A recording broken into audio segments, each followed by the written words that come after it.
కృతజ్ఞతాపూర్వకముగా మీ విన్నపములు దేవునికి తెలియజేయుడి. అప్పుడు సమస్త జ్ఞానమునకు మించిన దేవుని సమాధానము యేసుక్రీస్తు వలన మీ హృదయములకును మీ తలంపులకును కావలి ఉండు. మీ హృదయములకు మీ తలంపులకు కావలి ఉండు. హల్లెలూయా. ఎల్లప్పుడూ ప్రభువునందు ఆనందించుడి. ఎల్లప్పుడూ మనం దేనిని ఆనందించాలి? డబ్బు ఎందా? డబ్బు నేను చెప్పా, డబ్బు మనకి ఆనందాన్ని ఇవ్వదు. గుర్తుపెట్టుకోండి. మనం ప్రయాసపడుతున్నాం కానీ దానివల్ల తృప్తి చెందిన మరి ఎవరు? అలెగ్జాండర్ గారు కొన్ని కోట్లు, వజ్రాలు, బంగారం, వెండి ఎంతో సంపాదించారు.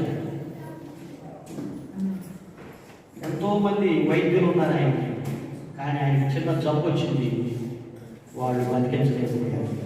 ఆయన చనిపోతారని ఆయన తెలిసి, నేను చనిపోయిన తర్వాత నా శవపేటిగా నా పెట్టెని మోసుకెళ్ళేటప్పుడు నేను సంపాదించిన డబ్బంతా రోడ్డు మీద పోయిపోయాను.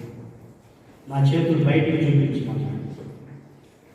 నా చేతులు బయటికి చూపించి నన్ను నా శవపేటికి ఎవరు పోయారంటే డాక్టర్లే పోయారు.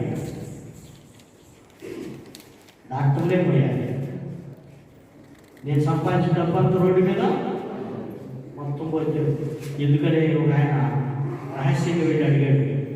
ఎందుకంటే ఏమంటే మీరు ఇట్లా అడుగుతున్నారంటే, ఇది దీని యొక్క సాదృశ్యం ఏంటంటే డబ్బు కానీ బంగారం కానీ వెండి కానీ ప్రాణాన్ని కాపాడతాం. అట్లాగే నా చేతులు బయటకు ఎందుకంటే నేను ఎంతో సంపాదించాను, కష్టపడి నేనేం పట్టుకొని దానికి లేదు. నా చేతులు చూడండి, వడ్డీ. డాక్టర్లు ఎందుకు పోయారంటే డాక్టర్లు కూడా ప్రాణాన్ని కాపాడే. అందుకని నా యొక్క శవపేటికి ఎవరు పోయాలి? డాక్టర్లు పోయాలి. ఆ ఉద్దేశంతో మరి ఆయన ఆ రకంగా అలెగ్జాండర్ ప్రపంచాన్ని జయించాడు. అంత గొప్పవాడు, ప్రభువుని నమ్మాడు. అవే గ్రీకులో బైబిల్ని తర్జుమా చేసి, భూమి గంధంలో నుండి నేను పట్టుకొని దాని కొనల నుండి పిలుచుకొనిన వాడా, నీవు నా దాసుడవనియు, నీవు నా బిడ్డవనియు, నీవు నా విశ్వాసవనియు, నేను నిన్ను ఉపేక్షకుగా ఏర్పరచుకుంటున్ననియు నేను నీతో చెప్పి ఉన్నాను, నీకు తోడై ఉన్నాను. హల్లెలూయా. భయపడకు, దేవుడు మనకు తోడుగా. హల్లెలూయా. నేను నీ దేవుడై ఉన్నాను, దిగులు పడకము, నేను నిన్ను బలపరచును, నీకు సహాయం చేయవాడను నేనే. నీతి నా దక్షిణ హస్తముతో నిన్ను ఆదుకుంటాను. దక్షిణ హస్తం అంటే కుడి హస్తముతో నిన్ను ఆదుకుంటాను. నిన్ను నన్ను ఆదుకుంటాను. నీ మీద కోపడిన వారందరూ సిగ్గుపడి విస్మయం పొందేందుకు నీతో వాదించు వారు మాయమై నశించిపోవు.